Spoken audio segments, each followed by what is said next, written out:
I'd like to change that by making sure that I am there in Washington, D.C.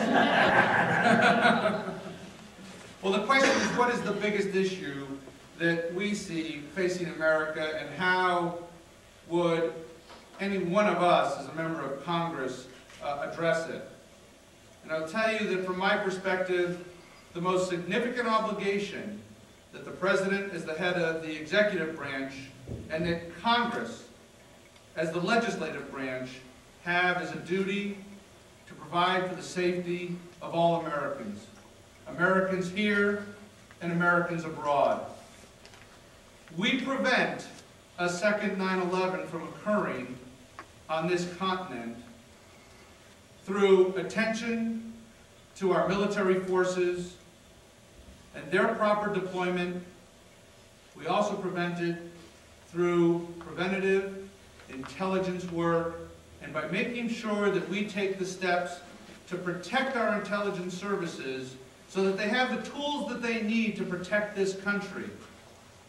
We read in the paper, as all of you have since 9/11, about the various different types of threats that have been interrupted, the trials going on now, and in large part it's due to the unheralded work, the work that doesn't make the headlines, that our intelligence services provide for us, backed up by the work performed by our military.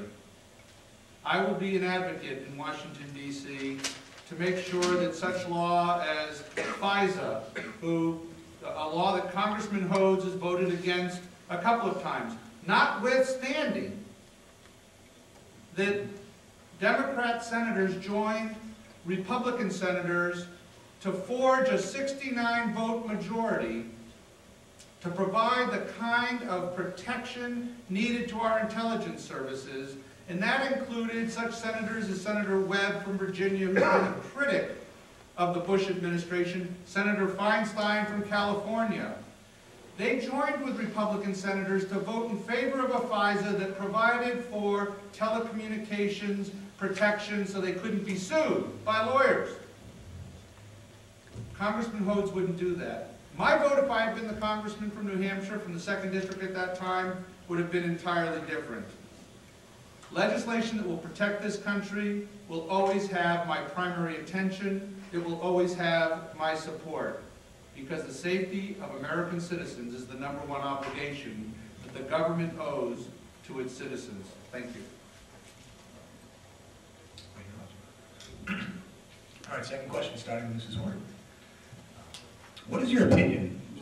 What is your opinion on interventionist policies, such as what we did in Iraq, and how do you think we should handle our current involvement in Iraq?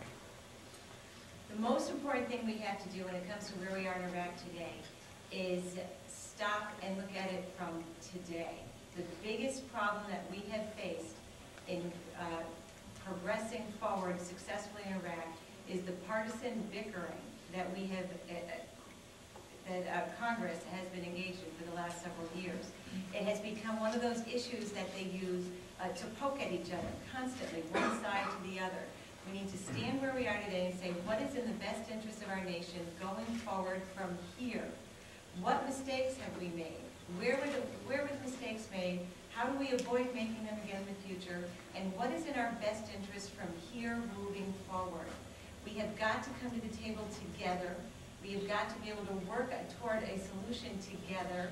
We have got to put the partisanship behind us.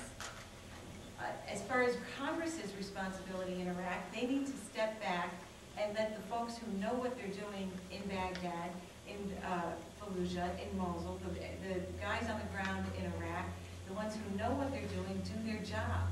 They've got to let the military do what they do best, what they are trained to do. And they've got to recognize where the line is, where they belong and where they don't. The most important thing we need to do is look at it from today moving forward, rather than over our shoulder, why in the anger and the bitter and the partisanship from days past. I think we need to be very careful as we move forward. The one thing we don't want to do is take action that will lead us back to the Middle East again 10 years or 15 years or 20 years from now. The precipitous withdrawal of troops will not resolve the problem in a way that will maintain the safety of this nation or the security or safety of our friends and allies in other parts of the world.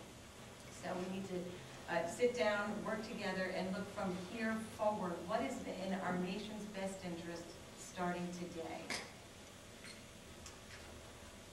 There's two parts to the question that we were given. The first part is, in general, how do you view our interventionist policies, and secondly, with specifically how it relates to Iraq. So let me kind of take them separately like that.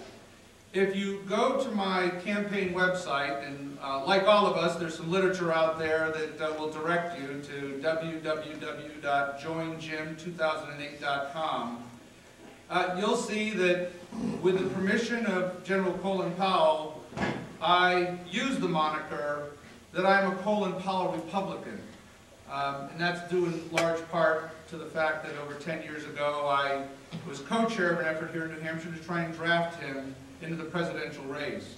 But as to interventionist policy, I mention that because there is something known as the Powell Doctrine. And our Republican candidate for president, Senator John McCain, abides by that doctrine. He has talked about that doctrine on the campaign trail. He believes that it is the kind of doctrine that ought to dictate how we look at introducing the military. And I must admit that I, too, followed the Powell Doctrine. So very briefly, because we only have a short period of time to answer these questions, before we put the military in harm's way somewhere, is the objective clearly attainable? What is the risk-benefit analysis of introducing our military forces?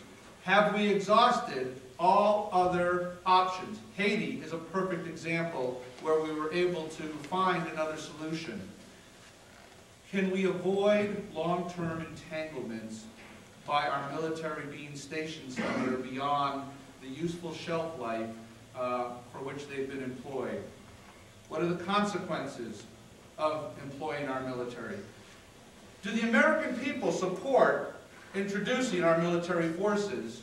And lastly, what level of international support? As you remember from back in the 90s Desert Storm, we had substantial international support from a coalition. So in terms of interventionist policy, Congressman Jim Steiner will abide by the Powell Doctrine. And I will follow those steps in evaluating my vote for introducing military forces. Did we do it right in introducing our forces in Iraq? I'll tell you, I think we made mistakes. But we're there. And now specifically as to Iraq, like you, I will be listening to General David Petraeus. He graduated from West Point 4 years ahead of me, so he and I didn't exactly overlap. However, his command sergeant major and I are good friends, and I share emails with him. I trust General Petraeus's report to the American people in large part because I know the quality of the people he surrounded himself with. We don't need to armchair quarterback General Petraeus. We need to listen to his guidance. And that includes the political kind of guidance. Where is the Iraqi... 30 seconds. Thank you. Where is the Iraqi civil government right now? Are they able to reach their benchmarks? And more directly as to Iraq and as to the future of Iraq, where is the Iraqi military? Are they able to take over for the U.S. military? So in terms of where we are in Iraq, I want to listen to what General Petraeus has to say, and quite frankly, I will trust his guidance. As I've said before, I think Iraq is a battleground in a broader war against Islamic fascism. But in Iraq,